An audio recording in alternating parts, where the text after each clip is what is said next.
Welcome again. This is Brother G again coming to you with another video teaching.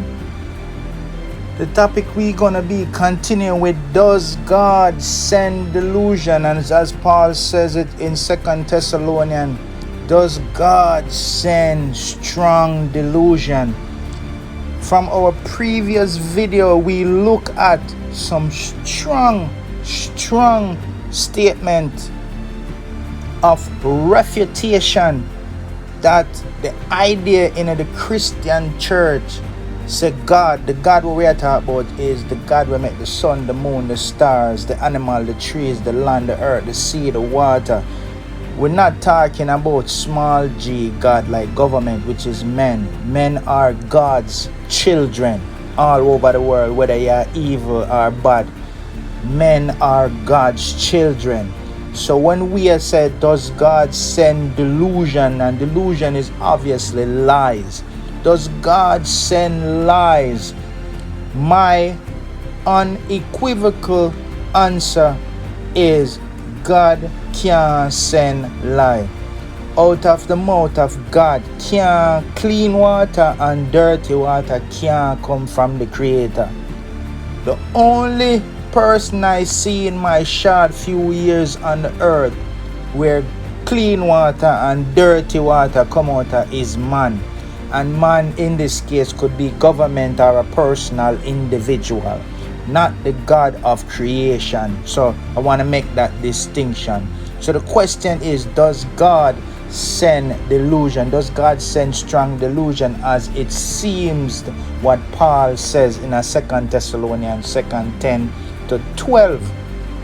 And we're gonna see we're gonna juxtapose what Paul is saying in 2 Thessalonians to what James is saying. James' writing is very plain and clean and lucid, but 2 Thessalonians, in some, whether it's the interpretation or those guys in Nicaea who changed the meaning and changed the thought, today we gonna find out if God sent delusion. Or even when Paul was writing that in Thessalonians, him should have put small g God, but the transliteration, I don't think it was from Paul.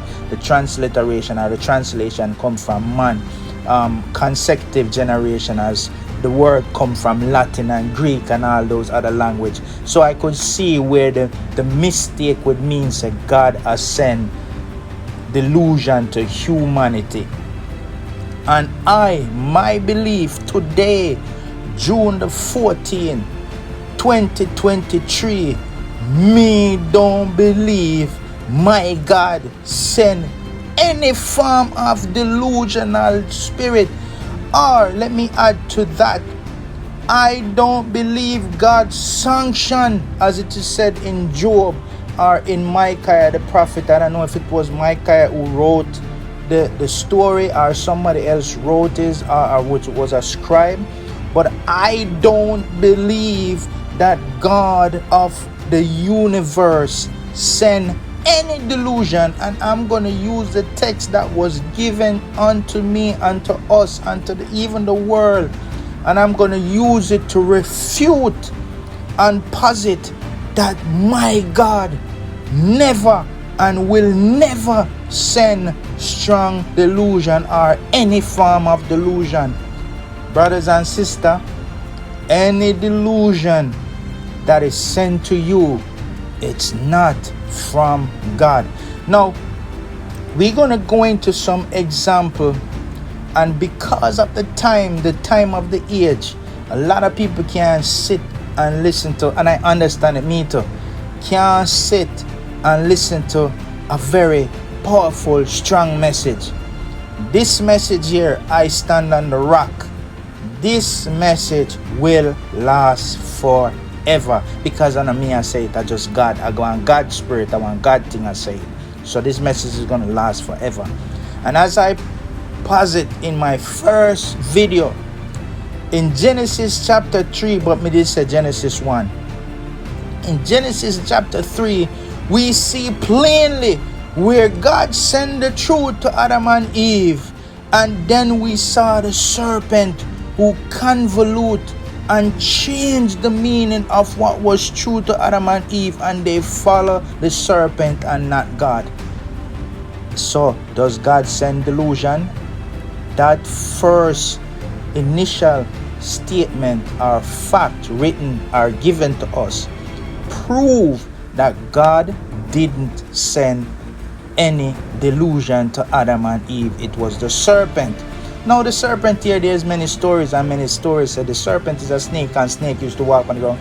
Foolishness. Let me plainly say, the serpent is the characteristic of a government of man. They speak truth and they speak lie. They also put truth in laws and lies in laws. This is man. Another example before we go to the New Testament is Balaam. When God said, don't go with these people to curse these people, they are poor, they are coming out of poverty, and don't curse them. That was the truth. God said, don't go with him. Balaam turned that truth into a religion by worshiping and looking for answer and fasting and doing. It was Balaam that the lie was coming from. Incidentally, me always ask this question, then why never God kill Balaam and give him this latitude? Why God give Balaam this latitude? Why the angel never killed Balaam? And Balaam went on to pollute the people, them write a law to pollute the people, them. Why did God never cut off Balaam from that time till we read in the New Testament that Balaam corrupt the people because him walk after riches? And my question was, why didn't God kill him? But it's a very simple question. The question I'm asking is a devil question. It don't have nothing to do with God. God always send truth, and man always convolute the lies. So before we go into the New Testament and look clearly what Paul says or what the written text says, and compare 2 Thessalonians 2:10 and 12 to James 1 and 3, which James is very lucid, we're gonna understand that God does not send any delusion to any man at any time in history and no time in history. Here is one of the wisest man according to what was given.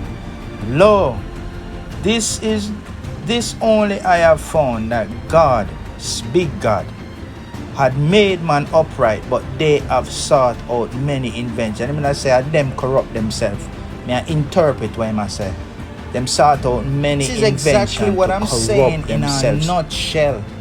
Said they, mankind, government, individual man, sought out invention, or you said them use them imagination and corrupt themselves. A God make them upright from birth, and man corrupt them afterwards. Has been proven without a shadow of a doubt and unequivocally from the scriptures that was given to us that God no send no delusion, God no speak lie. There is no reason for God to speak lie. James say even better, God cannot be tempted with evil, and it makes sense. How the God of the universe will be tempted with evil? That don't even make any sense when he got everything and he make everything. So how can he be tempted? Jesus can be tempted, but God cannot be tempted. And let me with not a little cherry on top of this sort of long introduction, but it's not really an introduction, it's really the teaching is in it, because I'm speaking right from the heart of the matter. God will never before in history, not presently or in a future time, will sanction any evil by man. Let me say that again. God, the one that I serve, the one that I believe in, will never sanction evil in the past, will never sanction evil in the present, and will never sanction evil in future time. This is just a cherry on top. Any evil you see in the world that hide, it either hurt the person, or it hurt others, or it even hurt a community, a nation, animals. It's not God. God no sanction evil. Man sanction evil. God ways are always true and good and beneficial. Make the distinction. The devil is a liar.